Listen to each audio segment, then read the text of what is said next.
اللهم صل وسلم على هذا النبي الكريم وعلى آله وأصحابه ومن سار على نهجه إلى يوم الدين ثم أما بعد. Warga kita semuanya muslimin muslimat, wabil khusus warga besar jamaah Masjid Al-Ikhlas keseluruhan, Masjid Al-Ikhlas Mabulung yang kami cintai, yang kami muliakan. Yaumul Aid, Yaumut Tasyriq, hari Aid, hari Tasyriq adalah hari berkumpul, hari senang, hari makan, hari minum, dan saling berbahagia di keluarga, di masyarakat, kaum muslimin semuanya. Makanya disebut Yaumul Aid, Yaumul Farah, Yaumul Surur, hari berzikir kepada Allah Subhanahu wa taala di surat Al-Baqarah, wadhkurullaha fi ayyamin ma'dudat faman ta'ajjala fi yawmayn fala ithma alayhi waman ta'akhkhara fala ithma alayhi liman ittaqa taqullaha alamu annakum ilaihi tuhsyarun. Ini di surat Al-Baqarah 203 kalau tidak salah. Wadhkurullaha fi ayyamin ma'dudat. Coba Bunda cek di sana, intinya hari raya Idul ya, wadhkurullah kan, yang wadhkurullah. Ayatnya wadhkurullaha fi ayyamin ma'dudat. Ya. Ya, baca. A'udzubillahi minasyaitonirrajim. Bismillahirrahmanirrahim. Dan berzikirlah kepada Allah pada hari yang telah ditentukan jumlahnya. Barang siapa mempercepat meninggalkan Mina setelah 2 hari, maka tidak ada dosa baginya. Dan barang siapa mengakhirnya, tidak ada dosa pula baginya, yakni bagi orang yang bertakwa. Dan bertakwalah kepada Allah dan ketahuilah bahwa kamu akan dikumpulkannya. Subhanallah, luar biasa. Jadi itu hari Surat 2 ayat 203. Ya, surat 2 ayat 203 ya. Ya, jadi hari berzikir sebetulnya. Ini hari berzikir dan kita ngaji ini adalah zikir. Orang yang haji masih ada di tahap akhir. Tidak, sekarang ini di sana ini jam 9, setengah 10, berarti di sana masih jam-jam 6 atau sebentar 4. Tuh 2, 3, 4. Jadi jam setengah 6 di sana. Masih pagi, jadi masuk di hari Senin. Ya, jadi nanti sore bagi yang mengambil nafar tsani, maka nanti nunggu sampai sore setelah tergelincir matahari atau sampai setelah asar, ya begitu. Lalu kalau yang cuma nafar awal, maka kemarin sore sebelum terbenamnya matahari di sana maka sudah keluar. Nah, ini suasana ini udah semuanya Masya Allah, jadi luar biasa. Masih berhari raya, berayyamit tasyriq, dan berzikir kepada Allah Subhanahu wa taala. Hari-hari yang mulia, orang-orang yang mulia mendapatkan predikat haji mabrur. Al-hajjul mabrur laisa lahu jazaa'un illal jannah. Haji mabrur itu tidak ada balasannya kecuali surga. Dan yang berkurban adalah jadi mendapatkan predikat yang ada di surat Al-Hajj ayat yang ke-37, surat 22, la yanalallaha luhumuha wala dima'uha walakin yanaluhu taqwa minkum. Ya, la yanalallaha luhumuha wala dima'uha walakin yanaluhu taqwa minkum kadzalika sakhkharaha lakum litukabbirullaha ala ma hadakum wa la'allakum tashkurun. Ya, ketemu sudah? Ya, ayat surat 22 ayat yang ke-37 ya. Daging hewan kurban dan darahnya itu sekali-kali tidak akan sampai kepada Allah, tetapi yang sampai kepadanya adalah ketakwaan kamu. Demikianlah Dia menundukkannya untukmu agar kamu mengagungkan Allah atas petunjuk yang Dia berikan kepadamu. dan sampaikanlah kabar gembira kepada orang-orang yang berbuat baik. Iya. Jadi daging, darah sudah disembelih dan hari ini pun masih boleh. Allahu Akbar, Allahu Akbar, Allahu Akbar, la ilaha illallah, Allahu Akbar, Allahu Akbar, walillahil hamdu. Hari ini masih boleh sampai asar, sebelum asar. Jadi kalau ada kambing, ada hewan korban masih boleh disembelih untuk orang yang kesusahan, yang belum dapat, Masya Allah. Jadi itu predikatnya adalah al-muttaqin, ya, orang yang bertakwa kepada Allah Subhanahu wa taala dan mendapatkan ampunan Allah Subhanahu wa taala semua dosa-dosanya. Likulli sya'ratin hasanah, setiap satu bulu satu kebaikan, setiap satu bulu halus satu kebaikan, ya, dari Allah Subhanahu wa taala, tapi dengan syarat ini nanti, dengan syarat ini yaitu ikhlas. Makanya walakin yanaluhu taqwa minkum. Jadi yang sampai kepada Allah adalah takwanya dan bersih hatinya, tapi tulangnya saya kira direbus dan airnya enak, ya kan begitu, terus dibuang tulangnya. Dagingnya juga seperti itu sampai ke lisan dan mulut dinikmati oleh orang, alhamdulillah rabbil alamin. Kemudian darahnya netes, dan kata Rasul, sebelum darah itu menetes ke bumi, maka bila ikhlas karena Allah, maka sudah diampuni lebih dulu dosanya oleh Allah Subhanahu wa taala sebelum darah itu tadi netes sampai di tanah. Jadi betapa jadi kemuliaan dan Allah Subhanahu wa taala mencintai amalnya. Terus bagi orang yang fakir, ya, maka dia mempunyai predikat dari Allah namanya al-mufarridun. Al-mufarridun itu sabaqal mufarridun. Hadisnya sahih. Orang-orang al-mufarridun ini melampaui dan menyalip, begitu, semua orang-orang hebat semuanya. Lalu kemudian sahabat bertanya, siapa al-mufarridun itu wahai Rasulullah? Al-mufarridun adalah adz-dzakirunallaha katsiran wadz-dzakirat.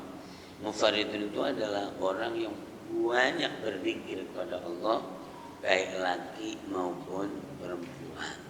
Maka dia bisa melampaui semua yang tadi punya amal-amal hebat tadi, haji mabrur, kemudian kurban, ya, kemudian yang bisa berkorban, begitu. Jadi itu yang paling banyak zikirnya. Ya, ini juga dikelompokkan oleh Allah di surat Al-Ahzab, surat 33 ayat 35. Dari 10 item, 10 kelompok manusia hebat, itu yang ke-10-nya adalah menjadi kunci, itu adalah orang yang banyak berzikir kepada Allah Subhanahu wa taala, baik laki maupun perempuan, ya. Innal muslimina wal muslimati wal mu'minina dan seterusnya. Silahkan boleh baca artinya, luar biasa ini. Surat Al-Ahzab 33 ayat 35. Auzubillahi. Sungguh laki-laki dan perempuan muslim, laki-laki dan perempuan mukmin, laki-laki dan perempuan yang tetap dalam ketaatannya, laki-laki dan perempuan yang benar, laki-laki dan perempuan yang sabar, laki-laki dan perempuan yang khusyuk, laki-laki dan perempuan yang bersedekah, laki-laki dan perempuan yang berpuasa, laki-laki dan perempuan yang memelihara kehormatannya, laki-laki dan perempuan yang banyak menyebut nama Allah. Allah telah menyediakan untuk mereka ampunan dan pahala yang besar. Ya, yang terakhir apa? Yang terakhir yang ke-10, yang banyak berzikir. Ya. Jadi semuanya mendapatkan dari Allah Subhanahu wa taala, yang tadi haji, yang berkorban dan yang berzikir kepada Allah. Maka tidak ada pesimis dalam hidup ini. semuanya. Tidak ada pesimis dalam hidup ini, sama sekali tidak ada yang tidak mendapatkan perhatian dari Allah Subhanahu wa taala. Ya, Masya Allah. Jadi luar biasa. Ya. Jadi yang paling semuanya berat sebetulnya, semuanya perlu perhatian. Amal fisik perlu perhatian. Sekarang jadi saya contohkan haji. Haji ini amal fisik, amal harta. Dan berat sekali, lelah sekali haji tahun ini juga. Permasalahannya banyak banget.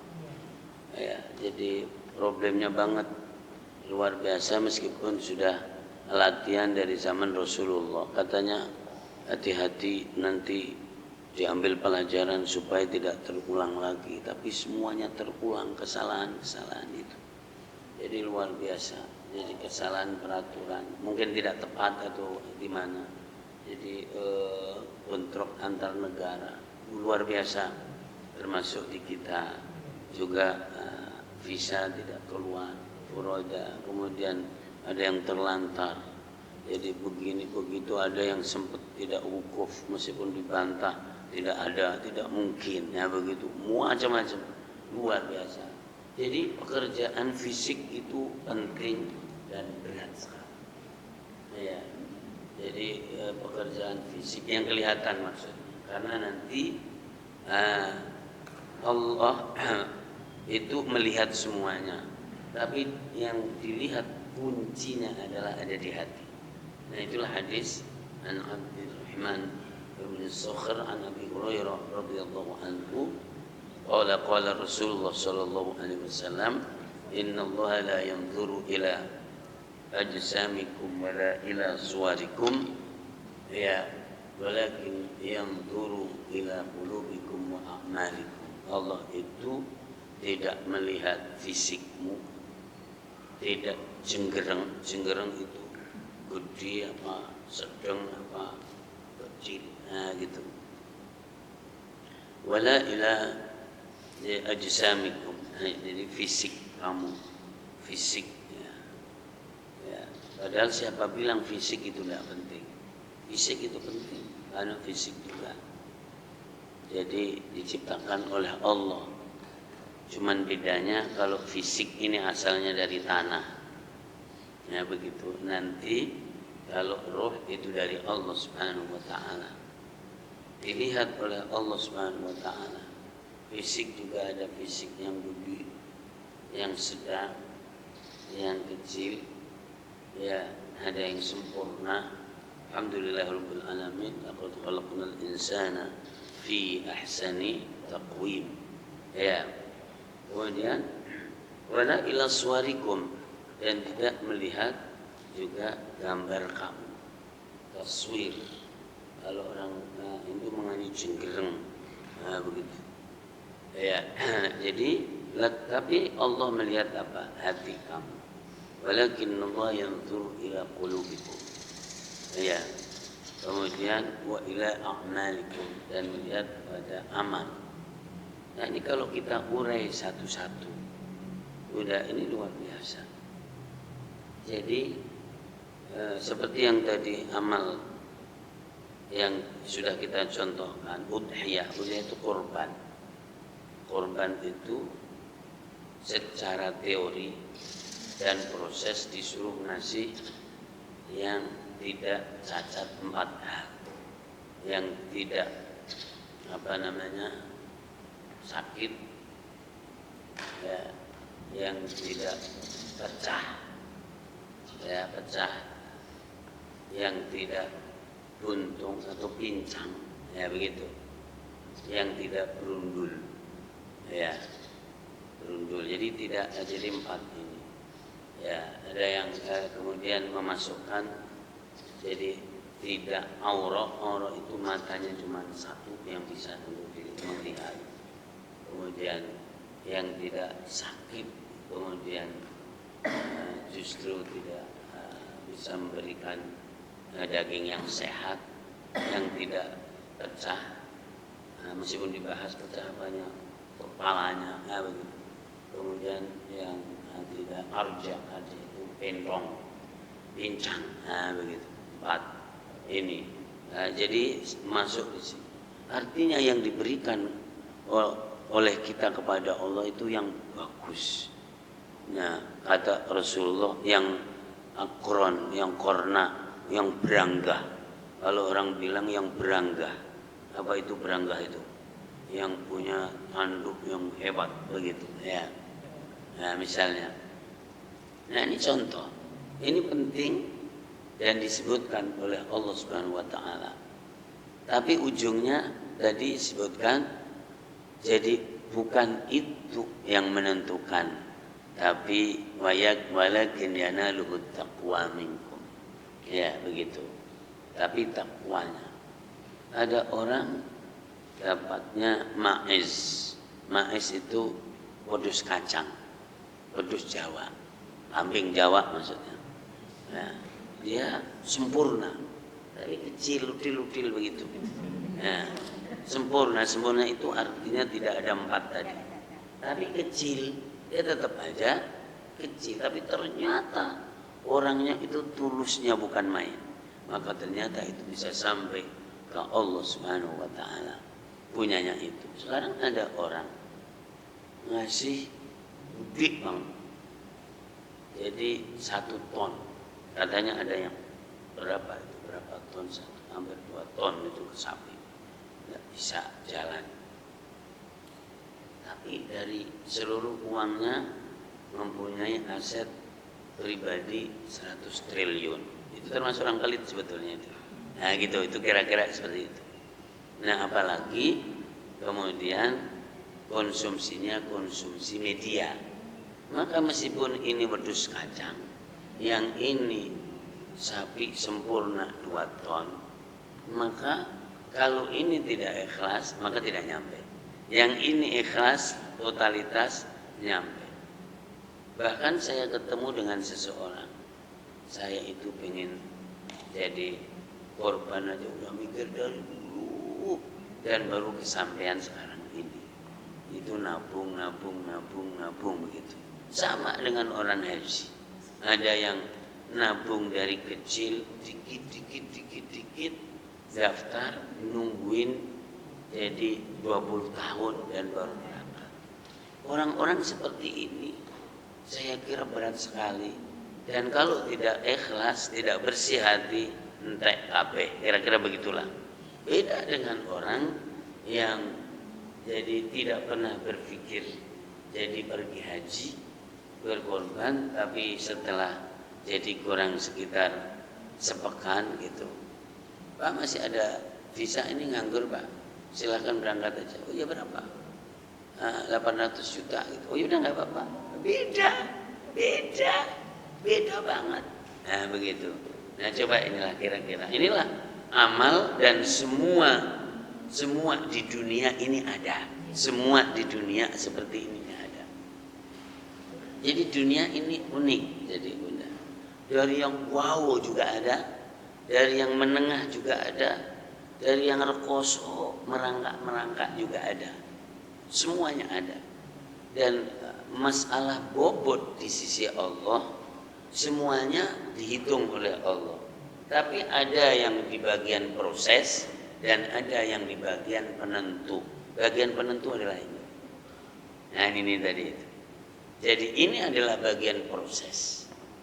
Jadi seenak-enaknya daging itu pasti masuk sini. Ya, kalau di sini kekenyangan, terus perutnya jadi kembung, malah ditinggal, akhirnya basi. Ya itu seenak-enaknya daging, sehebat-hebatnya daging itu seperti itu. Sehebat-hebatnya fisik. Ya, siapa yang terkenal di kampungnya katanya cantik banget. Nah begitu kira-kira. Jadi sehebat-hebatnya fisik, secantik-cantiknya fisik, itu kira-kira berapa tahun? Bunda, dikatakan dia cantik banget itu berapa tahun? 50, 30. Ya, kayaknya kalau 50 sudah nggak ada yang bilang cantik.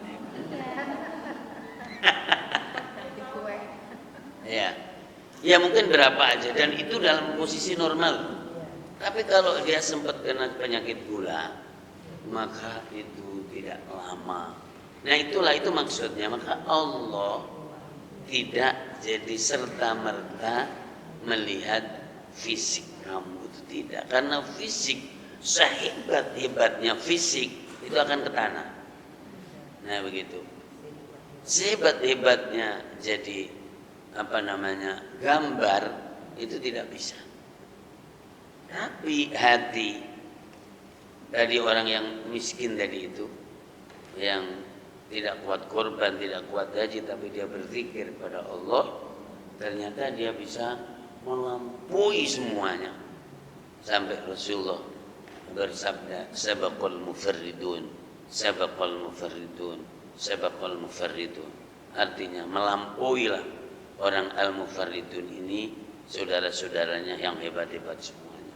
Kata Rasulullah SAW. Sahabat bertanya, siapa itu orang yang adzakirunallah katsiran wadzakirat. Jadi orang yang banyak jadi bersama Allah di dalam zikirnya, di dalam ingatannya, di dalam hatinya. Iya. Nah kemudian pada bertanya mereka dengan Rasulullah SAW.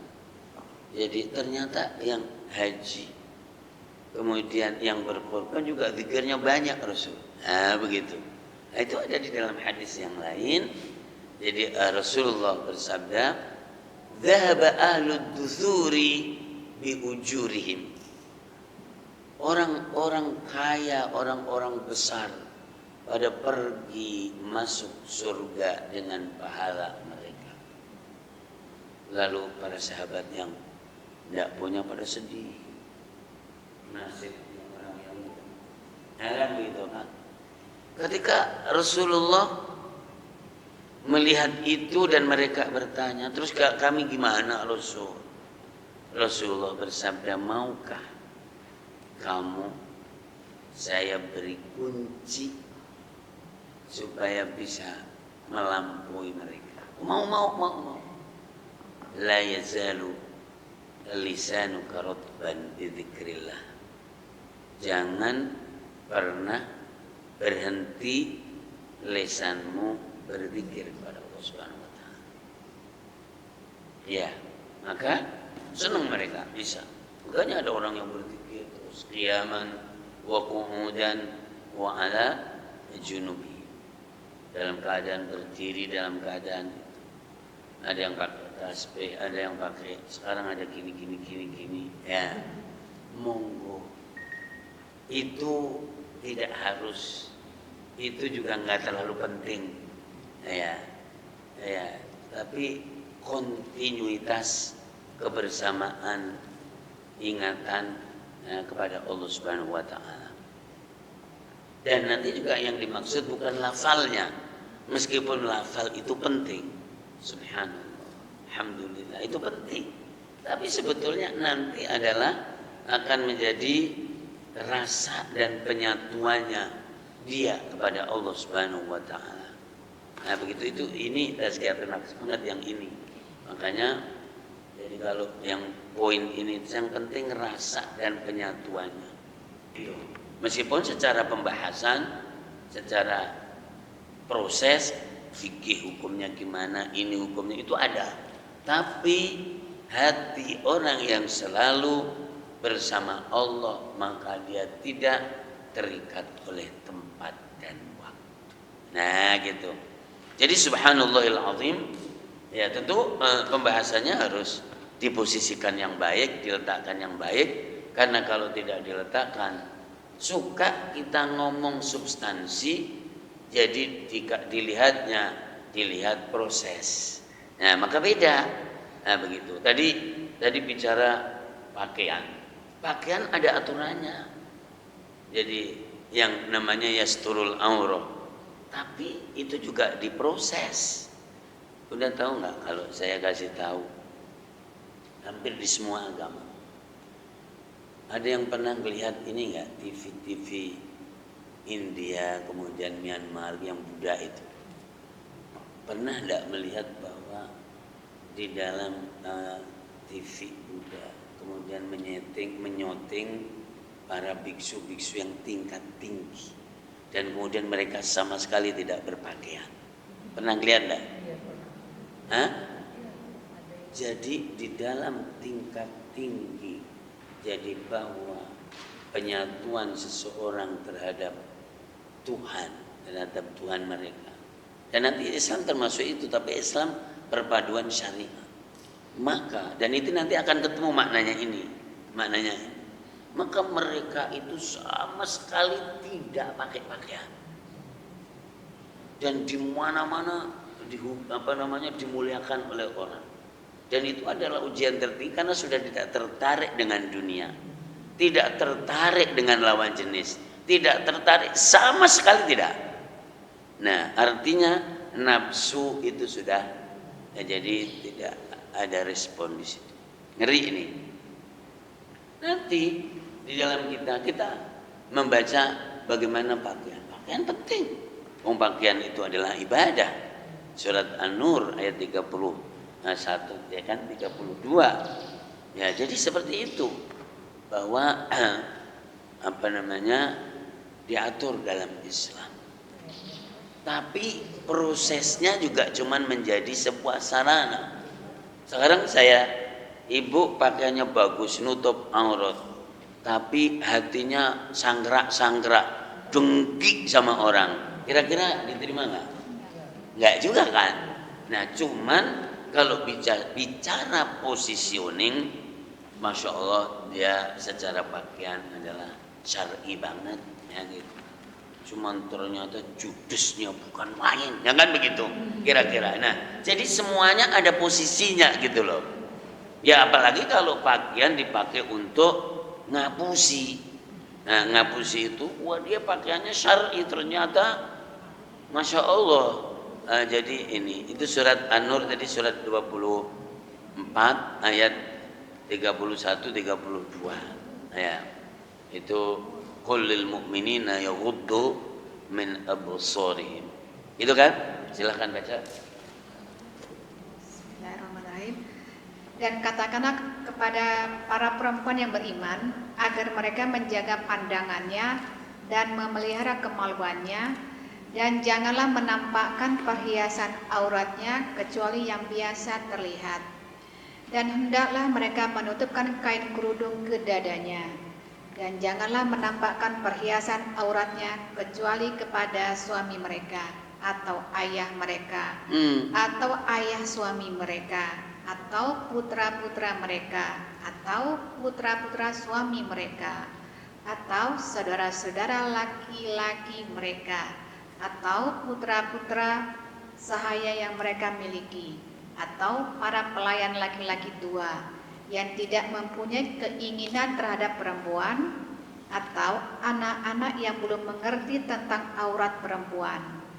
Dan janganlah mereka menghentakkan kakinya agar diketahui perhiasan yang mereka sembunyikan. Dan bertobatlah kamu kepada Allah, wahai orang-orang yang beriman, agar kamu beruntung. Itu urusan pakaian itu penting. Makanya kadang-kadang ada orang ngomong dan menjadi pertengkaran yang luar biasa. Ya aku meskipun pakaianku belum beres tapi hatiku kan bersih. Kan ada orang ngomong gitu. Sebetulnya ya ngomong begitu tidak tepat. Tapi bahwa memang semuanya ada porsinya masing-masing. Ya, karena itu juga ada di dalam Al-Qur'an, ada di dalam hadis Rasulullah SAW. Orang yang pura-pura juga dosanya besar. Orang yang riya juga dosanya besar. Ya, bahkan luar biasa, itu semuanya ada di surat Al-Baqarah. Ya, luar biasa. Lalu bahkan itu merusak semua amal. Ya, jadi harus diletakkan dalam porsi yang luar biasa. Ya, dalam posisinya. Nah, ketika orang jadi zuhirnya tadi bagus, maka harus memohon kepada Allah, hatinya juga harus bagus. Tapi kalau zuhir cuma luar doang, jadi bisa kalah dengan orang yang hatinya bersih, meskipun jadi zuhirnya belum tentu baik. Dan ini kajian tazkiyatun nafs yang itu. Kalau yang tadi kajian syar'i, mau tidak mau, meskipun secara keilmuan nggak ada begitu ngaji itu, nggak ada begitu juga, tetap akan dikaji, ada begitu juga. Nah, karena sudut ilmu itu panjang banget, bahwa banyak banget, dan tidak ada seorang pun yang jadi bisa menguasai semua ilmu Allah Subhanahu wa taala. Wa ma utitum minal ilmi illa qalila. Setingkat para nabi dan rasul yang dijaga oleh Allah. Saya tanya sekarang, ada enggak nabi yang diterima semua orang dan tetangga lingkungannya? Ada enggak? Enggak ada. Enggak ada. Ya, tidak ada. Sama sekali enggak ada di dunia ini. Ada enggak nabi yang tidak disakiti oleh teman-teman akrabnya? Ada enggak? Enggak ada juga. Luar biasa. Padahal nabi itu pasti benar, karena melakukan sesuatu dibimbing oleh Allah. Kalau salah, nanti diingetin oleh Allah kamu salah. Tapi tidak ada nabi yang diterima oleh, jadi semua orang itu tidak ada. Termasuk Rasulullah. Rasulullah di awal kelahirannya di Mekah sangat ajaib. Tapi begitu tumbuh dan menyampaikan sesuatu yang dianggap bertentangan dengan milik mereka, Rasulullah diusir enggak? Diusir. Dimusuhi, disakiti, diusir. Dan akhirnya kalau bahasanya terpental Rasulullah ke Madinah. Tapi ya terus, karena memang perintahnya mencontohkan kebaikan, melakukan kebaikan, ya sabar. Dan akhirnya Mekah menjadi menerima Rasulullah SAW. Tapi menerimanya juga sudah di penghujung hidup Rasul. Karena di tahun ke-8 Hijriah, Rasulullah wafat di tahun 10 Hijriah. Tuh, coba tuh. Jadi luar biasa. Padahal pasti benar. Dibimbing oleh Allah. Paling mulia. Tidak bisa. Karena apa? Karena ketika kita seperti ini kadang-kadang guru lah, ini guru yang di sini ini, kita jelasin begini, wah itu nggak tepat itu. Nanti ada guru ngomong begitu. Karena sudut ilmu itu banyak banget. Sementara seseorang hanya punya ilmu sepotong-sepotong, sebagian-sebagian. Wa ma utitum minal ilmi illa qalila. Kamu tidak diberi ilmu kecuali sedikit. Maka dengerin. Oh. Jadi masalah pakaian itu sangat penting. Tapi nempelnya nempel di tubuh. Nah begitu.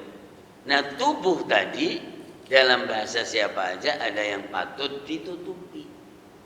Ya. Dan harus ditutupi. Tapi sejarah pakaian juga ada sejarahnya. Dulunya Bapak Adam, Bapak Hawa tidak pakai sepakaian awalnya. Kapan coba pakai pakaian? Coba silakan baca dari surat Toha 115 dan seterusnya. 20. 115. Hah? Ayat 115. Ayatnya berapa? 115. Walaqad ahidna dan seterusnya sampai ketemu pakai pakaian. Bagaimana mau menjadi amal? Nah, maka yang dilihat oleh Allah adalah amal kita. Amal itu adalah tugas dan fungsinya anggota tubuh. Ya, begitu. Dan itu kalau orang sakaratil maut yang akan menolak, karena itu adalah tahapan janji setan, MOU setan dengan Allah, itu adalah ujungnya sakaratil maut, Bunda. Jadi setan itu ketika disuruh turun oleh Allah dan dijadikan makhluk terkutuk, maka dia minta janji, ngajuin proposal. Ya Allah, karena aku sudah menjadi makhlukmu yang terkutuk, boleh enggak aku minta cari teman? Oh boleh silakan. Nah, jadi Ini bisa dibaca di surat Al-A'raf ya, mulai ayat yang ke-14 sampai 17-an. Surat Al-A'raf 14 sampai 17. Iya. Ya. Iblis menjawab, berilah aku penangguhan waktu sampai hari mereka dibangkitkan. Allah berfirman, benar, kamu termasuk yang diberi penangguhan waktu. Iblis menjawab, karena engkau telah menyesatkan aku, pasti aku akan selalu menghalangimu mereka dari jalanmu yang lurus. Kemudian pasti aku akan mendatangi mereka dari depan, dari belakang, kanan, kiri, dan engkau tidak akan mendapati kebanyakan mereka bersyukur. Ya. Baik, Pak. Udah sampai di situ. Itu jadi tahap akhir setan itu akan mengganggu siapa saja yang detik-detik sakaratul maut. Karena setelah itu tidak bisa mengganggu. Yang diganggu oleh setan adalah orang yang hidup, orang yang aktif. Orang yang aktif kebaikan pasti diganggu setan. Orang yang aktif kejahatan, keburukan tidak diganggu oleh setan. Ya, karena sudah setim, dia menjadi timnya. Jadi yang diganggu oleh setan adalah orang yang beraktivitas. Beraktivitas baik maka diganggu. Kalau beraktivitas buruk maka dia tidak diganggu karena sudah menjadi timnya.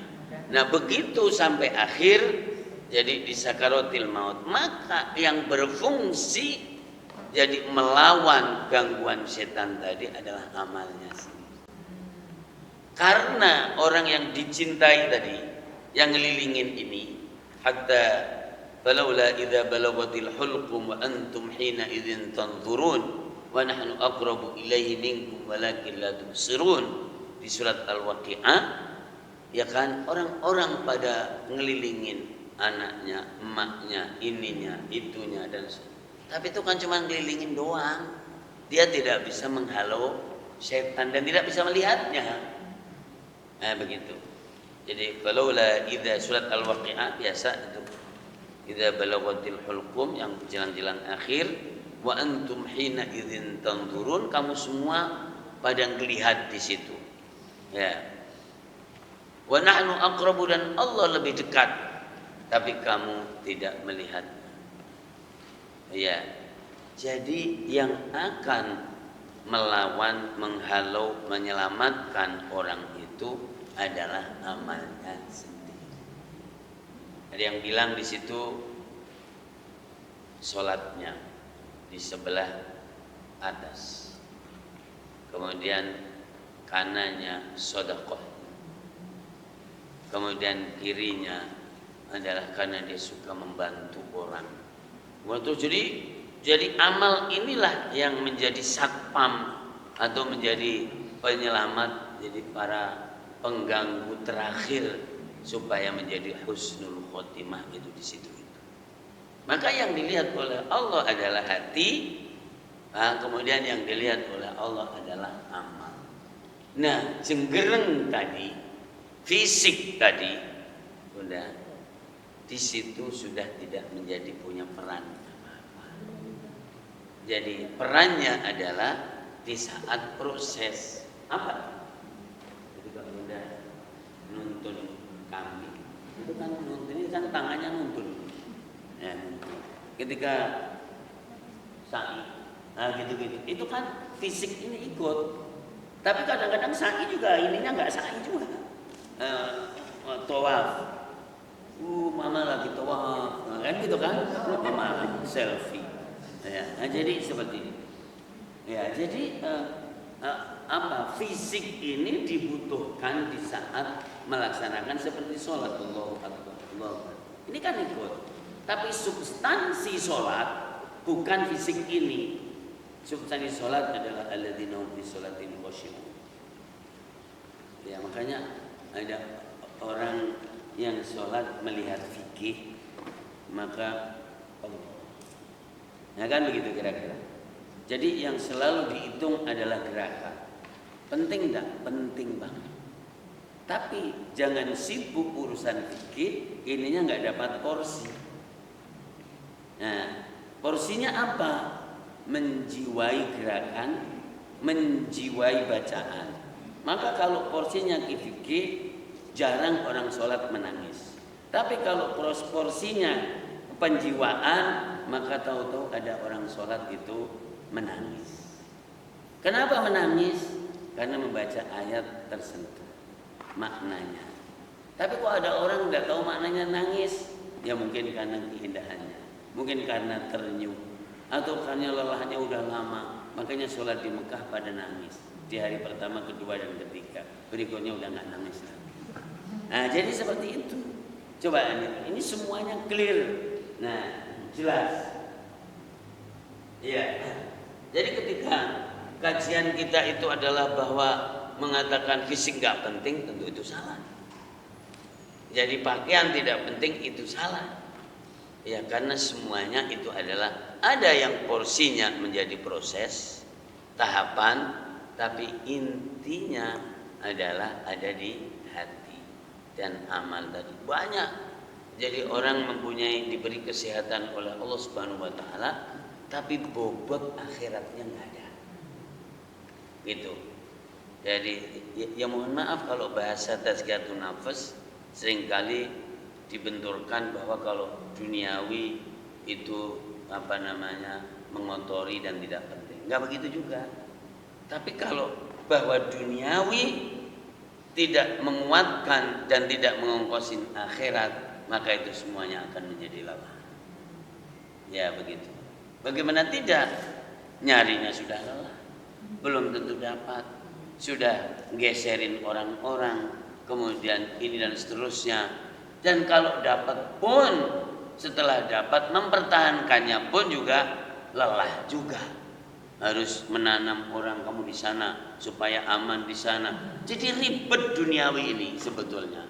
Makanya kalau duniawi untuk mengongkosin akhirat, maka semua dunia itu akan menjadi akhirat. Meskipun kita yang mengelola, kita yang menikmati, tapi ternyata itu diperuntukkan untuk Allah. Apa? Contoh wakaf. Contoh kurban tadi. Kurban itu yang menikmati shopnya siapa? Kan orang. Tapi karena Allah ternyata jadi di sisi Allah Subhanahu wa taala. Lah kalau sekarang kita tidak tahu kurban atau apa, beli ke itu siapa itu? Warung Tegal Abu Salim misalnya. Lah kan enak banget itu. Ya tapi kan enggak. Nah itu contohnya.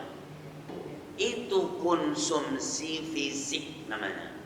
Konsumsi lidah. Sampai di sini udah enggak terasa enak.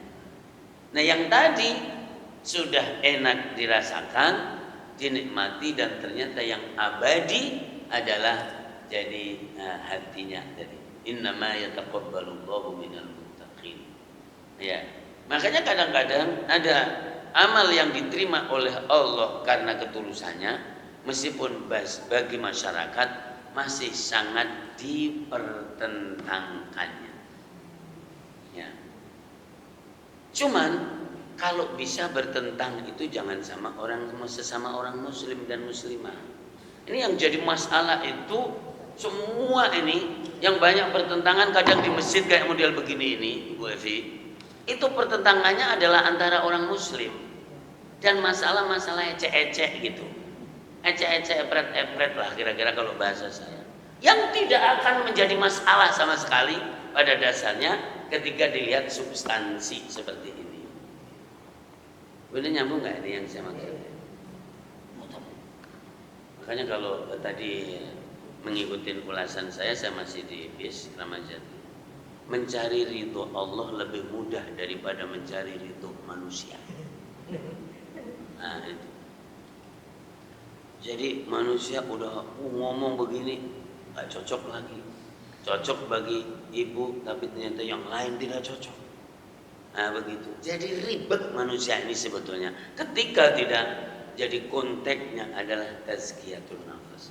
Apalagi cuma dilihat dari satu kacamata syar'i tadi itu. Agama itu lebih rumit lebih mudah kepada Allah daripada sama kamu. Yuridullahu bikumul yusra wa la yuridu bikumul usra. Maka ketika melihat ceritanya orang-orang alim, orang-orang hebat, Imam Ibnul Qayyim mencatat, wah kalau orang-orang alim, orang-orang itu enak. Siapa bilang? Orang alim itu juga sama dengan orang biasa. Karena setannya juga lebih alim. Gitu.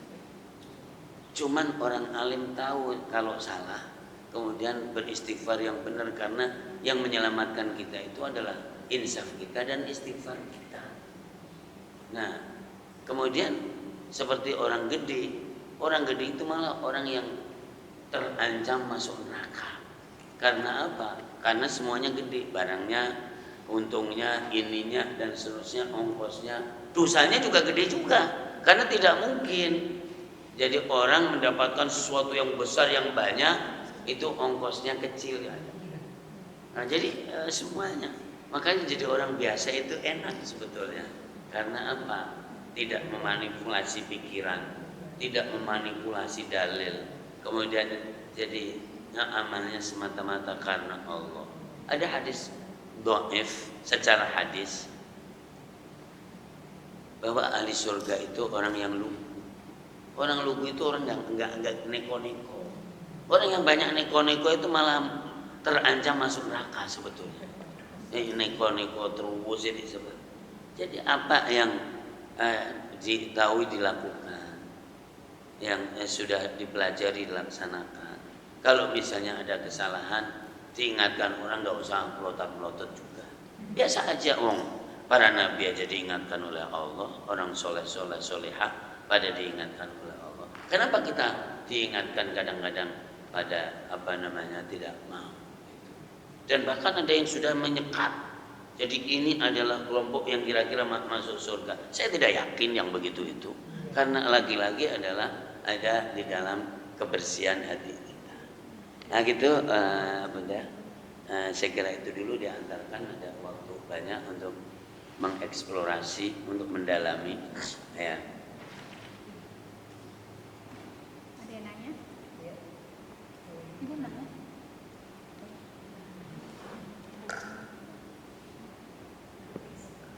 Bismillahirrahmanirrahim. Ustaz, jadi memang manusia hidup itu kan diciptakan Allah tuh hatinya harus bersih baik ya Ustaz ya, terutama hati. Nah, korelasinya dengan pakaian tadi dengan hati.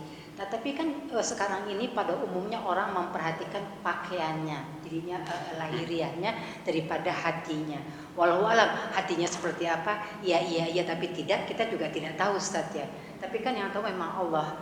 Apakah ada tanda-tanda spesifik yang dia tuh memang betul-betul baik, lahiriah maupun batiniahnya, maksudnya lahir pakaian dan hatinya. Karena kan sekarang banyak sekali orang yang munah ya Ustadz ya, ya begitulah istilahnya.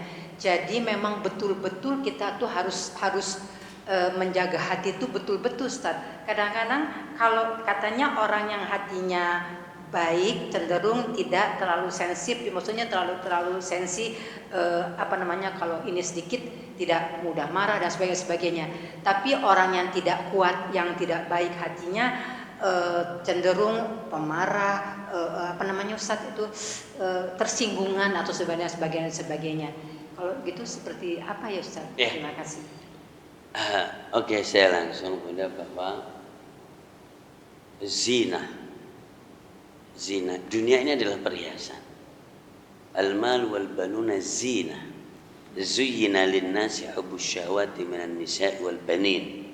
Dunia ini dipandang secara umum adalah perhiasan.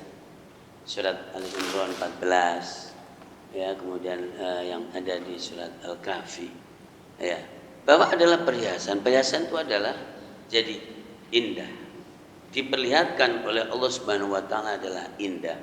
Dan yang melihat, yang merasakan indah itu adalah jadi mata dengan penglihatan, telinga dengan pendengaran, kemudian dikirimkan ke sini dan di sini menerima, lalu cocok.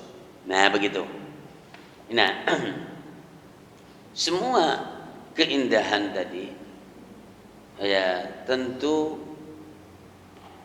diperintahkan oleh Allah. Ada yang sifatnya alami, ada yang sifatnya ubudiyah. Innallaha jamil yuhibbul jamal. Itu hadis hebat. Allah itu indah dan hanya menerima keindahan. Allahu thayyibun la yuhibbu illa thayyib, la yaqbalu illa thayyiban. Allah itu bagus dan tidak menerima kecuali yang bagus. Nah, berarti kan ini ada gitu. Nah, sekarang misalnya bersih. Allah mencintai orang yang bersih. An-nadhafatu minal iman. Innallaha yuhibbut tawwabin wa yuhibbul mutahhirin. Maka berarti badan yang bagus, diopeni, pakaian yang bagus, yang bersih dalam arti bersih dari kotoran dan najis adalah ibadah kepada Allah Subhanahu wa taala. Tuh. Jadi ini tadi yang saya selalu bilang ini proses. Nah, kemudian apakah secara otomatis orang yang zahirnya berusaha perfect bagus tadi itu ininya perfect? Belum tentu. Tapi itu setidaknya kalau dia disadari secara tertib panggilan Allah, ini juga orang memperhatikan tubuh, memperhatikan pakaian, itu sebetulnya juga dari sini juga. Kecuali sininya ada yang namanya ambigu dan munafik tadi. Ada orang katanya udah hidup 18 tahun di Jakarta Selatan, dia seorang non-muslimah, tapi bisa dipanggil ustazah selama 18 tahun. Itu kan hebat banget begitu maksud saya.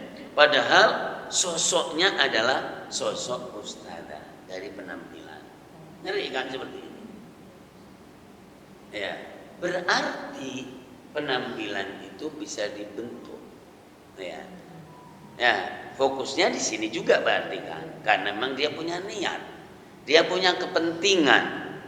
Nah, tapi ketika bahwa saya mandi, saya bebersih, saya pakai pakaian ini adalah bagian dari ibadah kepada Allah. Alangkah indahnya dan alangkah mulianya. Jadi semuanya adalah diniatin seperti itu. Ya, bukan untuk tampang.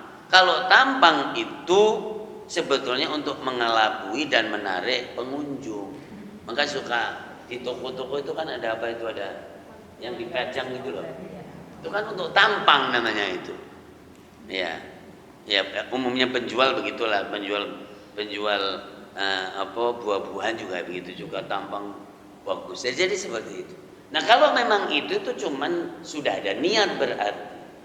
Nah, jadi pakaian bagus, fisik bagus, orang tertib. Terus ngujinya gimana?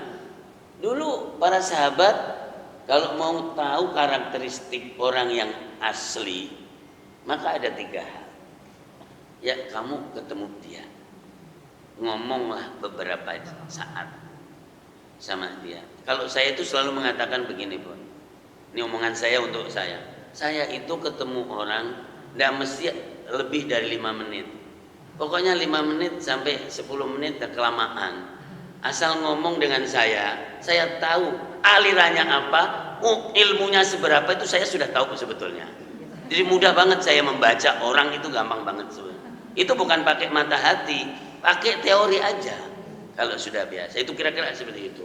Maka dulu, jadi ketika Umar bin Khattab bertanya kepada seorang sahabat, apakah kamu kenal dia? Saya kenal. Memang kamu sudah pernah tidur atau berdampingan, berdekatan dengan dia? Belum. Sudah pernah bepergian yang agak jauh dan berat gitu sama dia? Belum. Sudah pernah makan bareng? Belum. Berarti kamu nggak kenal. Jadi untuk kenal orang itu ya duduk, pura-pura mertamu aja, itu sudah kenal nanti. Meskipun dia dandan wangi dan seterusnya, ternyata, wah saya nggak punya waktu pergi. Nah itu udah ketahuan. Nah jadi seperti itu, kira-kira seperti itu. Ya. Nah kemudian bepergian yang agak ada lelahnya, ternyata dia membawa keju atau membawa kelah sendiri. Ternyata kalau mau makan ngumpet sendirian. Itu juga sudah membuka karakter orang yang sebenarnya. Oh, ternyata tadi omongan manisnya dan pakaian bagusnya itu tidak mencerminkan di sini. Nah, itu kira-kira seperti itu, Bunda. Maka kalau ketika kita harus menjadi syakhsiyah soleh dan solehah, jadi person yang kelihatannya, makanya Bunda pada pakai pakaian yang Islami begitu tuh jadi beban sebetulnya. Ya. Kalau misalnya nanti di jalan ketemu orang jadi yang dikenal orang pelit amat tuh orang, itu ribet sebetulnya itu. Maka ketika kita mempunyai pakaian yang baik, memakai itu yang baik. Karena orang awam itu tidak rumit, senyum dulu, menyapa itu aja, masya Allah, ya kan gitu. Itu muka cemberut, sok suci, pakaiannya Islami, jelek itulah jamaah dimuliakan Allah Subhanahu Wa Taala. Nah itu kira-kira seperti itu. Nyambung nggak ini? Ya, jadi terus untuk apa itu dipajang seperti itu? Oh kayak apa itu yang untuk dipakai pakaian yang bagus, tapi dia kayu itu apa namanya? Hah? Hah? Ya pokoknya yang di tempat toko-toko itu kan, aduh, masya Allah. Ternyata, nah jadi seperti itu. Maka ketika kita sudah niat karena Allah Subhanahu Wa Taala untuk menampilkan yang luarnya yang bagus, maka memohonlah supaya ininya juga bagus. Ya, jadi itulah kadang kemudian orang jadi suka cuek di zuhirnya, tapi berusaha untuk memperbaiki batinnya. Jadi itu juga ada dari sudut seperti itu ada. Tapi juga jangan mengatakan yang tadi ketika ada orang yang berpakaian rapi sesuai dengan norma dan agama itu kemudian dicuekin. Nah, itu benar, itu ibadah kepada Allah Subhanahu Wa Taala. Nah, kemudian memang bebannya lebih berat. Ya, karena apa? Harus mencerminkan kebersihan hati dan karakter yang ada. Kemudian yang ketika Bunda menginginkan jadi orang itu baik, sebagaimana Allah mencintai orang baik. Innallaha yuhibbul muhsinin. Masa jadi urusan sepele dengan orang menjadi ribet? Makanya orang yang menginginkan baik zahir batin itu dengan orang menjadi musamahah. Musamahah itu menjadi memudahkan dan gampang. Rasulullah SAW jadi bu'ithu bil hanifiyyatis samhah. Aku itu diutus oleh Allah dengan agama yang lurus dan sangat toleran. Nah coba itu aja Ibu Murni kalau ketemu orang yang belum pakai kerudung mukanya jelek banget, apa memang harus begitu? Ya, kenapa tidak justru bermanis dan dia menjadi tertarik ada orang berkerudung tapi ternyata santun dan manis dan orang lain kemudian tertarik untuk jadi berkerudung gitu loh, kira-kira seperti itu bahasa. Jangan membuat sekat sendiri kayaknya mojok di situ kayak sudah masuk surga. Kalau saya melihat orang mojok begitu, saya tidak yakin dia masuk surga. Nah, jadi seperti itu. Itu clear omongan saya ini. Ya, dan harus tentu belajar dimensi-dimensi syariat tadi itu tadi. Khususnya masalah hati. Innallaha la yanzuru ila ajsamikum wala ila suwarikum walakinnahu la yanzuru ila qulubikum. Apalagi teman akrab dari dulu, awalnya lengket, begitu jadi punya gaya pengajian yang lain, semua masih saya WA dan tidak pada menjawab. Itu saya kira ahli neraka itu, kira-kira seperti itu. Jadi luar biasa jamaah dimuliakan Allah Subhanahu Wa Taala. Nah, jadi gitu, ini masalah hati, masya Allah, gitu Bunda ya. Jadi harus bekerja keras juga kan untuk mendapatkan belajar. Dan kemudian tidak merasa bahwa aku lebih baik dari dia. Nah, ketika merasa lebih baik itu sudah pasti setan. Karena yang tadi mengatakan ana khairum minhu tadi di surat Al-A'raf yang dibaca dari ayat 14 tadi sebelumnya atasnya. Kenapa kamu tidak mau sujud kepada Adam padahal itu saya yang memerintahkan, kata Allah. Kan saya lebih baik dari dia ya Allah. Dia lupa bahwa dia adalah makhluk Allah, dan yang memerintahkan untuk memberikan penghormatan kepada jadi Adam tadi adalah Allah, begitu. Nah gitu ya, udah ya, nyambungkan ini ya. Jadi fala tuzakku anfusakum, jangan kamu mensucikan dirimu dan mengaku suci, karena Allah Maha Tahu yang paling bertakwa kepadanya. Ada di surat An-Najm ini, atau sebelum ditutup dikasih tahu suratnya supaya walillahi ma fis samawati wa ma fil ard liyajziyal ladzina asa'u bima amilu wa yajziyal ladzina ahsanu bil husna. Jadi 31 32 ya, surat An-Najm 53 ya. Ya. Ayat berapa Ustaz? Ayatnya 53 ya.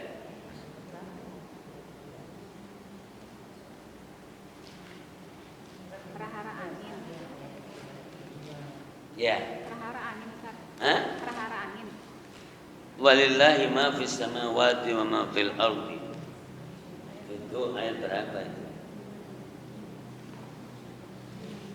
Tadi saya bilang berapa? 31, 32. Oh, 31. Ya. Walillahi ma fis Ya. samawati wa ma fil ardi. Ya, siap. Bu, baca Bu. Bismillahirrahmanirrahim. An-Najm 31 ya Ustaz ya. Ya, Dan milik Allah lah apa yang ada di langit dan apa yang ada di bumi. Dengan demikian Dia akan memberi balasan kepada orang-orang yang berbuat jahat sesuai dengan apa yang telah mereka kerjakan, dan Dia akan memberi balasan kepada orang-orang yang berbuat baik dengan pahala yang lebih baik atau syurga. 32. Yaitu mereka menjauhi dosa-dosa besar dan perbuatan keji, kecuali kesalahan-kesalahan kecil. Sungguh Tuhanmu maha luas ampunannya. Dia mengetahui tentang kamu sejak Dia menjadikan kamu dari tanah, lalu ketika kamu masih janin dalam perut ibumu. Maka janganlah kamu menganggap dirimu suci. Dia mengetahui tentang orang yang bertakwa. Sudah Ustaz? Ya, kan? Jangan menganggap dirimu suci. Ya. Nah, karena Allah Maha Tahu siapa yang paling betul. Semakin tinggi derajat orang dan kedekatannya dengan Allah, pasti semakin sayang sama kehidupan ini, karena ingin membawa kehidupan ini supaya cinta Allah Subhanahu wa taala. Nah, gitu. Maka dan kemudian kenapa orang itu menjadi ghalidhul qalbi, menjadi wangkot, menjadi kasar, menjadi keras terhadap sesama orang muslim? Kadang juga harus introspeksi dengan guru. Nah, kadang-kadang jadi guru ini juga mempengaruhi. Ya, milih guru seperti itu, akhirnya gurunya ngucil, muridnya ngucil juga, akhirnya menjadi kecil karena ngucil. Nah, jadi seperti itu. Padahal ini jadi luar biasa. Kita jadi harus kalau yang jelas-jelas Al-Quran dan Al-Hadis itu pun butuh pemahaman. Ya, pemahaman itu di dunia ini sudah 1500 tahun yang lalu. Kita juga harus melihat terus meningkatkan ilmu, teman, sahabat, ya, dan seterusnya. Dan rumus yang paling longgar itu adalah rumus syahadat. Asyhadu an la ilaha illallah wa asyhadu anna Muhammadar Rasulullah. Kalau kamu jadi mendapati orang membaca 2 kalimat syahadat itu, maka itu adalah saudaramu dan keluarga. Nah, untuk selanjutnya adalah bagaimana saling menguatkan dan saling menyempurnakan. Maka makanya kemudian ngaji, ya kan begitu. Jadi sudah sebetulnya tidak boleh dan tidak pantas orang itu benturan dan bentrok dengan saudaranya yang bersyahadat. Tapi itulah cobaan yang besar di dunia ini, itu luar biasa. Jadi kebanyakan bentrok itu sama dengan saudaranya. Surat Al-Furqan ayat yang ke-20. Jadi waja'alna ba'dakum li ba'din fitnah. Ya, surat Al-Furqan 25-20. Ya. Aku tidak mengutus. Ya, silakan.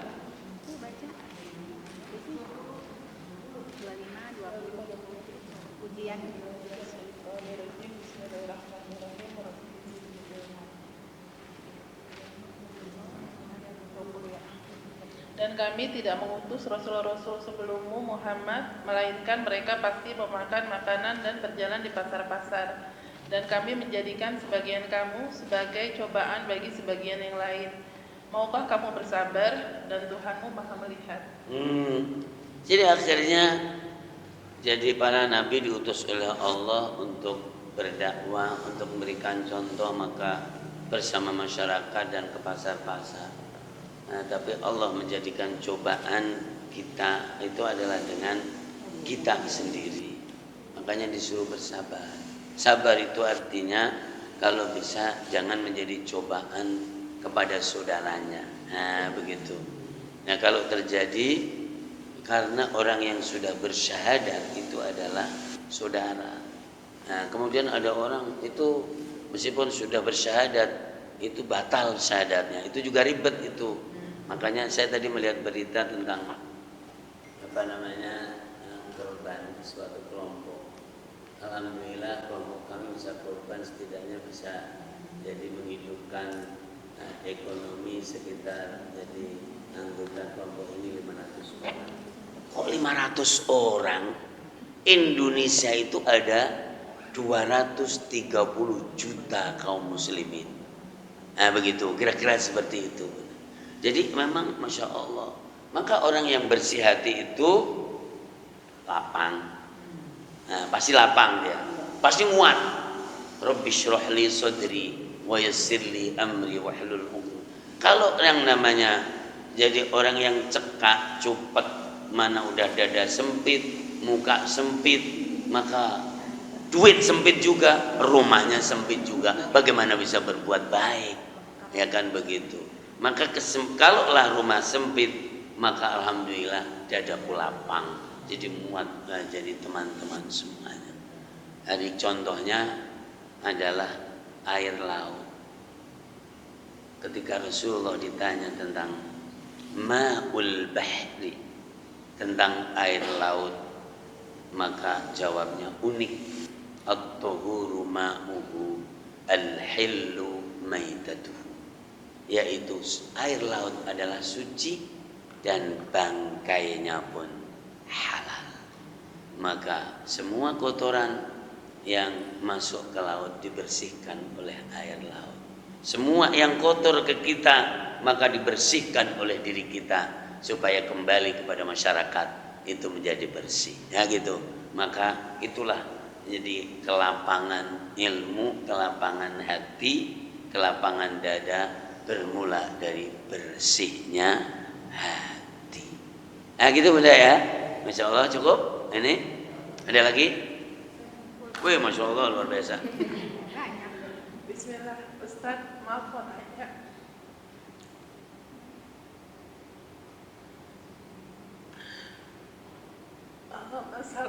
Masalah hati Ustaz, kalau kita disakitin sama keluarga, masih pihak keluarga, kita udah coba maafin, tapi kalau ketemu tuh selalu teringat yang lalu gitu. Iya, oke. Itu gimana? Tapi kadang-kadang kita harus jujur sama diri sendiri gitu. Kalau kita kecewa, kalau udah sampean. Oke. Ada lagi Bun, sekalian aja. Gimana caranya? Iya.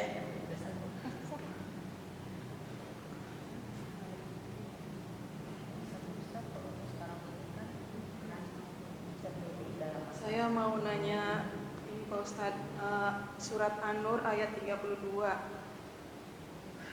Ini tentang, dan nikahilah orang-orang yang masih belum di antara kamu dan juga orang-orang yang layak menikah dari hamba-hamba sahayanya yang laki-laki dan perempuan. Jika mereka miskin, Allah akan memberi kemampuan kepada mereka dengan karunia-Nya.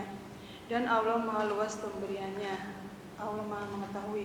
Ini ada teman saya Pak Ustadz, dia sampai umur 50 tahun lebih lah, dia nggak berani menikah karena merasa miskin dan takut gitu Pak Ustadz. Jadi gimana ini Ustadz? Iya, oke, benar. Ya sekalian, karena ternyata ada ya. Bismillah. Jadi Ustadz ya, saya mau tanya karena saya juga di sini masih awam dan masih belajar. Bagaimana metode untuk kita menyikapi karena sekarang ini kan banyak manhaj ya Pak Ustadz ya. Ada yang Asy'ari, terus manhaj banyaklah kayak mutakalimin, terus ada yang mengaku salafi. Dan kita yang awam ini Pak Ustadz, bagaimana menyikapinya untuk kita supaya kita ini tidak seperti terombang-ambing atau bingung gitu Ustaz. Jadi semua kan kalau ditanya pasti mengakunya ahli sunnah wal jamaah gitu. Dan menurut saya hanya itu aja pertanyaan saya. Jadi kita punya fondasi atau landasan untuk menyikapi ini. Terima kasih. Wassalamualaikum. Assalamualaikum. Di sana isi.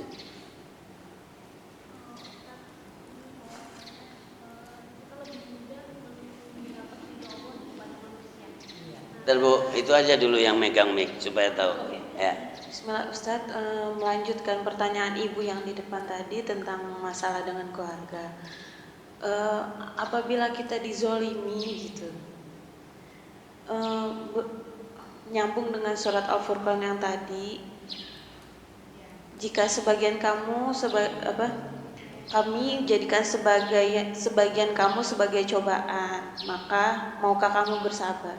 Apakah kita harus bersabar atau tidak boleh membela diri gitu Ustaz? Apalagi menyangkut orang tua atau keluarga sendiri. Iya.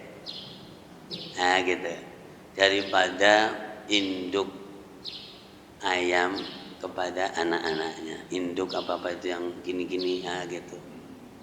Dan itu semuanya ada di dalam hadis, ada di Quran. Jadi Allah itu menghendaki indah sekali dan cinta dan sayang. Ya, makanya kemudian Allah menciptakan semuanya ini sudah ada, mengutus para nabi dan rasul itu supaya semuanya dalam kondisi kemudahan. Yuridullahu bikumul yusra. Ya. Nah, kemudian salah atau dosa itu sudah melekat di manusia. Kenapa? Karena manusia itu sifatnya kurang. Ya, maka pasti akan ada salah dan dosa. Nabiullah Adam adalah orang pertama kali yang melakukan salah itu. Ya. Dan ampunan Allah menghadapi dosa semua hambanya itu adalah cukup dan meliputinya semuanya dan tidak kurang. Nabiullah Adam pun juga sudah minta ampun, Rabbana zalamna anfusana wa illam taghfir lana wa tarhamna lanakunanna minal khasirin. Ya. Tapi ampunan itu bukan berarti dia tetap harus di surga. Karena kalau di surga terus ya nggak ada kita-kita. Sementara diciptakannya Adam itu untuk di bumi, bukan untuk di surga. Wa idz qala rabbuka lil malaikati inni ja'ilun fil ardi khalifah. Itu adalah sebelum diciptakan Adam, baru informasi. Maka diciptakan untuk di bumi. Kenapa diletakkan di surga? Nah, karena nanti mengisyaratkan bahwa nanti akan tinggal di surga, maka di situ dimulai. Kemudian diciptakanlah pasangannya, dan disitulah disuruh hidup nikmat. Tapi kemudian ada tantangan satu saja, jangan makan yang ini. Nah, itu adalah semuanya yang membuat senario adalah Allah Subhanahu wa taala. Ya, tidak bersengaja untuk salah, tapi ada kekuatan yang membuat dia kalah untuk melakukan kesalahan. Makanya ini juga penting banget. Orang yang salah itu sebenarnya biasa-biasa aja, tapi sengaja untuk salah itulah yang menjadi besar. Karena tidak ada seorang pun di muka bumi ini yang tidak punya salah. Nah, jadi begitu, ini poin yang pertama. Yang kedua, bahwa terjadi kesalahan dan penzoliman itu pasti manusia. Karena manusialah yang diciptakan oleh Allah paling sempurna dari sisi ciptaan dan dari sisi perangkat, karena manusia punya dua-duanya, yaitu nafsu dan akal. Yang lainnya diberi akal tanpa nafsu, yang diberi nafsu tanpa akal.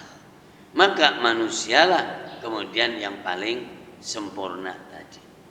Maka kezaliman yang melakukan adalah manusia terhadap manusia yang lain. Kalau manusia yang lain berarti senasab wong dari Adam alaihissalatu wassalam. Buktinya sudah dibuktikan, yaitu masih di dalam bimbingan kedua orang tua. Qabil pun nakalin Habil. Nah, begitu. Maka yang melakukan pelanggaran dan kezaliman itu pasti manusia.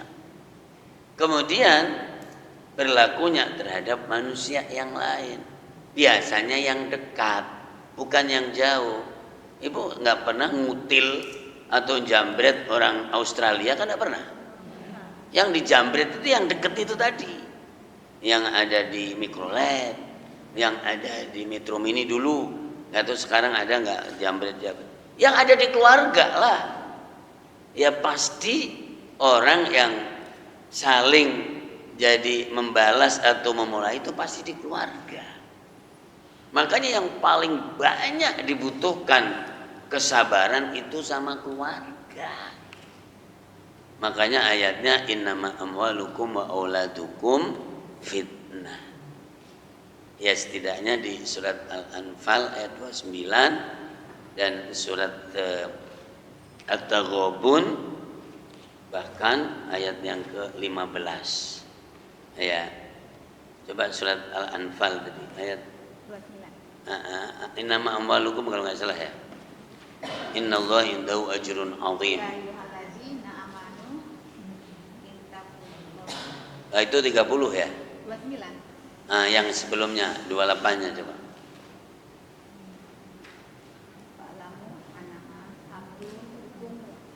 Ketahuilah.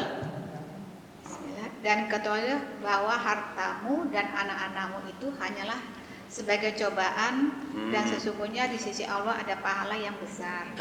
Sudah. Dan tadi yang surat Al-Furqan 20 udah. Sekarang surat At-Taghabun. Ya, ayat yang ke-15 kalau tidak salah.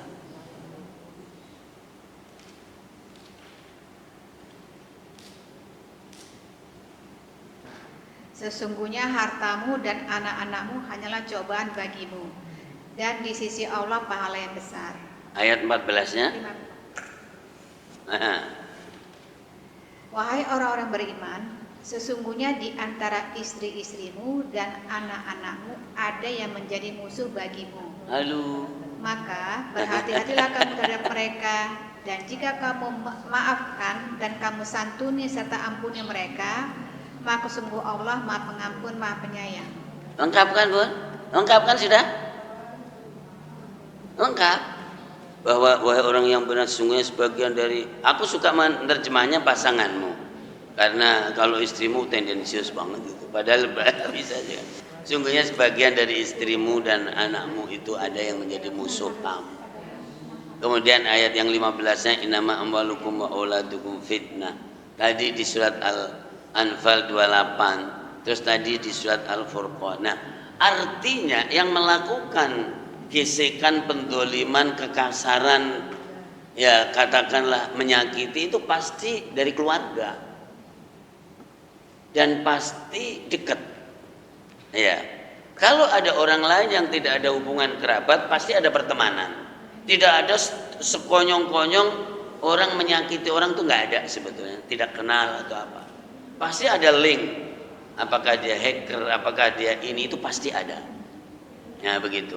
Nah inilah, maka dengan keluarga ini luar biasa. Dan itu pun bisa, sebetulnya bisa ditelusuri. Makanya di situ Allah mengatakan di dalamnya ada pahala, di dalamnya ada hikmah yang besar. Sekarang sangat harmonis Bunda dengan suami mempunyai anak 5, perempuan 5, laki 5, sangat harmonis. Iya kan memang belum ada siapa-siapa. Ternyata dia punya mantu. Mantunya satu dari Papua, karena anaknya kenal orang Papua. Yang satu dari Australia. Ini karakter sebuahnya ini nanti, itulah yang menjadikan sebab. Tapi kalau bisa mengelola, itu adalah pahala yang besar di sisi Allah Subhanahu wa taala. Karena permasalahan besar membutuhkan sabar besar dan akan mendapatkan pahala yang besar. Memang begitu urutannya. Tadi saya sudah singgung. Ya. Gesekan sama adik, kakak. Ini yang banyak ini. Biasanya setelah pada punya keluarga. Ada keterbatasan warisan. Ya kan begitu, kadang-kadang kan seperti itu. Ini clear lah semua yang dialami. Maka kemudian ya jadi bergesekan yang luar biasa. Ya kalau bahasanya yang sabar. Yang sabar kan paling begitu. Karena memang itu bahasa Quran kan. Sabar itu artinya apa? Sabar itu artinya tidak main tangan secara anggota tubuh, tidak main kasar, omongan kasar secara omongan, dan tidak ngedumel di dalam hati. Itu namanya sabar. Nah begitu. Dan sabar kalau di dalam hadis, sabar untuk taat kepada Allah, sabar untuk meninggalkan maksiat, sabar terhadap musibah. Nah jadi inilah berada di keluarga. Nah terus gimana caranya, solusinya? Solusinya gampang sebetulnya, tentu dengan ngaji. Kalau urusannya urusan duit dan harta, jujur bahwa orang yang mengandalkan warisan adalah orang yang melarat sebetulnya. Karena surat Hud ayat 6, setiap orang lahir itu membawa rizkinya masing-masing. Ya. Jadi udah nggak usah cari kelamaan, nanti artinya dicatat aja karena pasti ada tuh. Jadi wa ma min dabbatin fil ardi illa 'ala Allahi rizquha, sambil dicocokkan surat Hud yaitu surat 11 ayat 6. Ya. Maka semua yang lahir itu sudah membawa jatah dan rizkinya masing-masing. Kalau masalah jadi masalah harta dan warisan atau apa, silahkan kalau memang bisa ada titik temu yang baik, silahkan diatur sesuai dengan surat An-Nisa ayat yang ke-11, 12, 13. Kalau tidak ya udah sabar. Sabar itu begini, ya udah daripada rusak kekerabatan dan saudaraan, milik aku tak kasih kamu sepertiganya. Silakan aja. Nah, itu cara juga diantaranya. Dan rezeki sebetulnya tidak ketukar. Nah, begitu. Kenapa? Ini adalah di satu sisi sunnatullah. Sunnatullah itu Bunda harus punya mantu, harus punya anaknya orang jadi teman kamu. Dan ini akan ada pertemuan karakter, pengkombinasikan karakter dan watak. Jadi orang Jawa Tegal itu katanya suka masakannya manis katanya, tapi nyatanya di sini pada makan lalap semuanya. Ya karena ada pertemuan karakter dan kebiasaan, nggak ada masalah ya begitu. Kira-kira seperti itu. Nah itu adalah masuknya orang lain di dalam keluarga, itu salah satu sisi problem. Tapi itu dibutuhkan untuk perluasan keturunan dan seterusnya. Begitulah dulu Allah Subhanahu wa taala jadi menikahkan, memerintahkan agar anaknya Nabi Adam dinikahkan dengan anaknya secara silang karena belum ada yang lain. Setelah ada yang lain dinikahkan agak jauh karena ini ada pertukaran, pembauran masalah watak dan karakter. Dan akhirnya menjadi 7 miliar sekarang ini. Pasti kalau dia manusia adalah kemudian dia adalah pasti sampai Nabi Adam. Kullukum li Adam wa Adamu min turab. Tapi siapa yang paling lapang? Kalau bisa Anda yang memaafkan meskipun dia tidak minta maaf. Nah, dulunya suka ada begini. Saya kan lebih tua, mestinya dia dulu dong. Iya, itu adalah fastun etikanya begitu. Tapi ada yang lebih mekengkeng tidak mau. Silahkan siapa aja. Dan memaafkan pun belum tentu harus bilang, tidak usah juga. Karena hati ini repot kalau untuk ngurusin itu. Dan kita sudah pernah bahas. Hati ini suci, bersih dari Allah. Tidak usah dikotorin hal-hal yang gak penting seperti itu. Misalnya di sini kesel sama adiknya. Adiknya mesti kudu bayar karena kamu ada di hatiku. Ya kan begitu. Jadi jangan mau hati ini dibebani dengan hal-hal yang tidak disebut. Nah itu kira-kira tentu karena semua yang dirasakan oleh A, B, C itu pasti dirasakan oleh semuanya. Lalu sakit hati. Sakit hati itu sebetulnya organnya kan sehat. Kemudian yang sakit kan rasanya. Sakit. Ya kan begitu kan? Nah jadi begitu. Nah itu sebetulnya tidak masuk di kajian ini. Ya kan karena kajian ini sebetulnya adalah fungsi hidayahnya. Maka ketika jadi orang itu menginginkan yang lebih tinggi, yang lebih baik, yang lebih mulia, maka sakit itu tadi tidak terasa sebetulnya. Nah itu kira-kira. Karena apa? Ingin mendapatkan yang lebih tinggi, yang lebih mulia dari sisi Allah Subhanahu wa ta'ala. Maka menjadi dermawan. Dermawan itu bukan dermawan masalah benda, tapi ternyata sampai jadi untuk memberi maaf, melupakan dan seterusnya, itu adalah pekerjaan jadi yang menjadi ringan ketika sudah terbiasa. Tidak. Dalam keluarga itu luar biasa. Karena kita menjadi kuat juga keluarga. Ya kan? Nah, kemudian dengan keluarga juga dari situ kita intisab bin siapa dan seterusnya, saudaranya siapa. Ya, tapi ya itu tadi permasalahannya permasalahan gesekan. Maka yang bagus secara fisik dan teori jangan ngumpul di situ. Ya itu. Jangan ngumpul di situ nih. Jadi orang kalau ngumpul itu kuntet pikirannya, kuntet rizkinya. Jadi gini nih, ini ilmu padi, ilmu pisang, ilmu bambu itu kan ada sedumpul begitu. Maka nanti ada tunasnya ini. Coba kalau ini diletakkan di situ, ternyata ini bisa menjadi yang lebih besar lagi. Ini sudah di situ. Jadi jangan di situ karena ini akan kuntet. Akalnya juga kuntet, ilmunya tidak nambah, pikirannya menjadi sempit karena tidak ketemu wawasan yang lebih luas. Tapi coba ambil satu, diletakkan di sana, ternyata dia menjadi besar dan menjadi begitu. Itu ilmu tumbuh-tumbuhan dan ilmu manusia juga seperti itu. Nah, jadi seorang ahli agama, seorang kiai, anaknya ada 4. Jadi kiai semuanya arealnya tidak terlalu luas. Bertengkar melulu setiap hari. Akhirnya apa? Anaknya yang satu buat musola di sebelah sini, yang satu di sebelah sini, yang satu di sini. Jadi di tempat itu ada 4 musola. Itu ada sekarang ini. gara-gara kuntet itu tadi. Ya.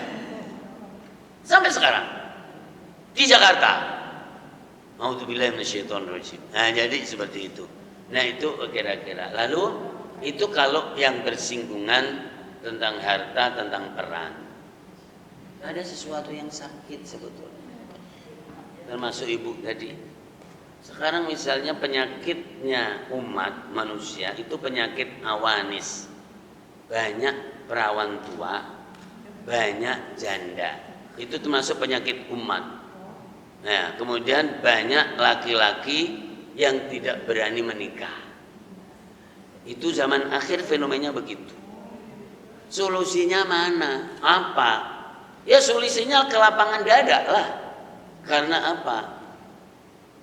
Coba Bunda klik di Google omongan saya.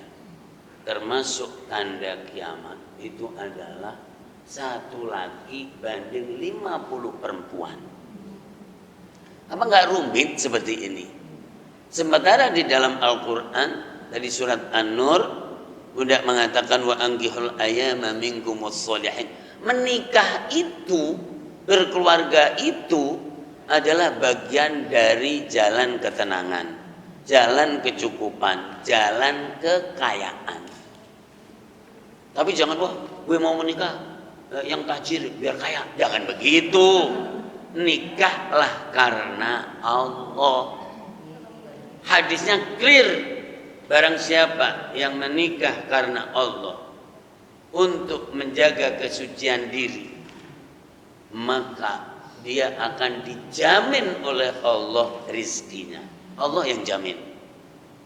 An-nakihu lil afaf. Orang yang menikah untuk menjaga kesucian diri supaya tidak nabrak-nubruk ke sana kemari. Maka dijamin oleh Allah Subhanahu wa taala. Dijamin itu bukan gitu langsung gitu, bukan itu. Dilalahnya dimudahkan jalan untuk mencari rezeki. Nah begitu, udah maka bismillah ayo begitu. Umur 50 belum menikah, terus piye? Ya kalau laki masih berpeluang untuk bisa punya keturunan, kalau perempuan agak berat sudah. Oh iya, lain lagi. Wong ada pilihan kok, bisa boleh menikah, boleh tidak. Tapi kalau mengatakan saya niatkan tidak menikah, jadi karena Allah. Nah terus ditanya, lo sibuk apaan? Enggak, saya sibuk ngurusin masjid, kemudian ngajar dan mengembangkan ilmu Allah. Oh monggo, itu pilihan. Tapi dengan syarat tidak membenci orang yang menikah. Nah begitu. Tapi kalau Bapak itu ngapain pada nikah? Tidak mau ngurusin agama Allah. Oh nggak boleh ngomong begitu. Ya jadi begitu. Maka di antara para ahli itu juga ada yang tidak menikah. Dan dulu dalam istilah peninggalannya Nabiullah Isa, mereka pada mengutamakan tidak menikah. Meskipun itu tidak diperintahkan oleh Allah Subhanahu wa ta'ala. Nah begitu saya memahami. Jadi Bunda dengan keluarga itu memang luar biasa. Maka caranya dilapangkan ininya. Kalau lapang itu muat, tidak desek-desekan. Nah begitu, kira-kira begitu bahasa saya. Dan semua yang dialami oleh ibu-ibu itu dialami oleh jadi kita semuanya. Makanya begitu nah, jadi begitu. Makanya kalau saya itu anak tuh yang jauh-jauh sana tuh, yang jauh-jauh sana, jangan ngedumpel di sini, karena kalau ngedumpel maka akan menjadi kuntet. Nah jadi jauh dipantau supaya bagus, nanti akan tumbuh menjadi besar. Nah jadi begitu. Kalau ini akan rebutan dengan tanah yang cuman sekuplik tadi, akhirnya bertengkar dengan kakaknya dan kira-kira seperti itu kalau kaitannya ini. Apa ada satu hal yang lain? Sakit mana? Nah, ini belum masuk di pikiran Bunda yang saya ingin sampaikan. Itu tadi mungkin hak saya diambil, atau saya disakiti, atau saya diapa. Sekarang yang tidak bisa diceritakan itu adalah ketika Rasulullah pindah ke Madinah. Orang masih terbatas, sedikit. Nah itu ada kaitannya ibu tadi. Lalu para sahabat itu awalnya orang-orang musyrik, orang-orang tidak memeluk Islam. Istrinya ada yang 10, ada yang 15, ada yang sekian. Lalu turunlah ayat pembatasan istri. Ya kan, begitu kan? Umar bin Khattab ditanya Rasul, "Mal, istrimu berapa?" 9 Rasul. "Kamu lihat baik-baik dan ceraikanlah. Dan kalau mau menyisakan 4, lalu biarlah dia berbahagia dengan yang lainnya. Jangan kamu monopoli lah," kira-kira begitu. Sami'na wa ata'na. Ini juga kan masalah yang berat sekali bagi kehidupan kita. Kemudian untuk menanggulangi para janda yang banyak banget dan para perawan tua yang banyak banget. Kita belum sampai berpikir ke sana, Bunda. Kalau berpikir aja udah bentrok di mana-mana itu seperti itu. Padahal jadi hadis Rasul yang tadi, 1 laki 50 perempuan itu pasti akan terjadi. Ya mudah-mudahan nggak sekarang kan begitu kan, paling begitu aja kan. Tapi itu adalah permasalahan yang besar secara psikis dan kejiwaan. Tapi yang Bunda sampaikan tadi saya kira tidak menyentuh masalah itu kan. Jadi masalah jadi dengan keluarga, dengan ini didolimin, tidak enak atau apa dan seterusnya, baru setingkat itu. Makanya caranya ini dilapangkan, kemudian memaafkan lebih dulu, menghindari atau jangan menghindari, nanti dikira benci. Kita yang bagus nggak usah banyak ketemu Kak, gitu. Jadi kita sibuk di kegiatan masing-masing aja. Dan Rasulullah mengalami itu dengan bibinya yang membayar orang untuk membunuh Hamzah radhiyallahu anhu. Setelah masuk Islam, maka mengatakan, "Kita bibi jangan banyak ketemu ya, sudah saling tahu dan memaafkan saja, karena kalau ketemu akan teringat peristiwa-peristiwa yang lalu." Kan gitu kan Bunda? Nah jadi begitu. Hah? Ya nggak apa-apa, Rasul aja mengatakan itu. Tapi kalau masih ngeduplek di situ, ya takduk ketemu lagi. Nanti orang itu di kampung itu ada bertengkar dengan saudara gara-gara anak main ayam. Ayamnya sini nelek di situ, yang ini nelek di situ. Nelek tahu nggak? Ayam di kampung itu kan pada lari ke sana kemari. "Ayam kamu itu, jadi ke sini ngotor-ngotor." Bertengkar gara-gara ayam. Luar biasa itu. Nah, itu karena tadi, makanya dan bagaimanapun bertengkar ternyata itu saudara. Coba bayangin. Nah, itu kan saudara adik kamu. Bahkan ya tadi masalah beda berapa meter aja itu bertengkar kakak sama beradik. Saya bilang, kenapa sih sama adik kamu kemudian kamu bertengkar? Kalau adikmu senang kan kamu juga kakaknya senang kan melihat adik itu senang. Tapi kan tidak mudah mempunyai hati selapang itu kan tidak mudah juga. Makanya ngaji, ya kan begitu. Yang ngaji aja juga belum tentu bisa lapang. Allahu a'lam. Bisa begitu ya Bunda ya, Masya Allah, luar biasa. Dan menikah itu termasuk karena Allah, harus karena Allah, pasti menjadi jalan pintu rezeki. Amin ya rabbal alamin. Saya kira itu. Mohon maaf, sudah cukup ya. Allahumma alimna ma yanfa'una wa anfa'na bima 'allamtana wa zidna ilma. Allahumma ati nufusana taqwaha wa zakkiha anta khairu man zakkaha anta waliyuha wa maulaya arhamar rahimin ya Allah ya Rahmanir Rahim. Allahumma ij'al jam'ana hadha jam'an marhuma furqana min ba'di tafarruqan ma'suma. La taj'al fina wa la ma'ana wa la bainana shaqiyyan wa la mahruma ya Allah. Allahumma taqabbal minna nusukana ya Allah. Terimalah korban kami, amal kami, bersamaan kami ya Allah. Jadikanlah hati kami ikhlas karena Engkau ya Allah, berahmatika ya arhamar rahimin. Ringankanlah beban dan cobaan kami ya Allah. Jadikanlah kami yang kuat untuk menghadapi semuanya dan mendapat ridha-Mu ya Allah, berahmatika ya arhamar rahimin. Rabbana taqabbal minna innaka antas samiul alim, tub alaina ya maulana innaka antat tawwabur rahim. Rabbana atina fid dunya hasanah wa fil akhirati hasanah wa qina adzabannar. Sallallahu alaihi wasallam Muhammad wa ala alihi wa sahbihi. Alhamdulillahi rabbil alamin. Assalamualaikum warahmatullahi wabarakatuh.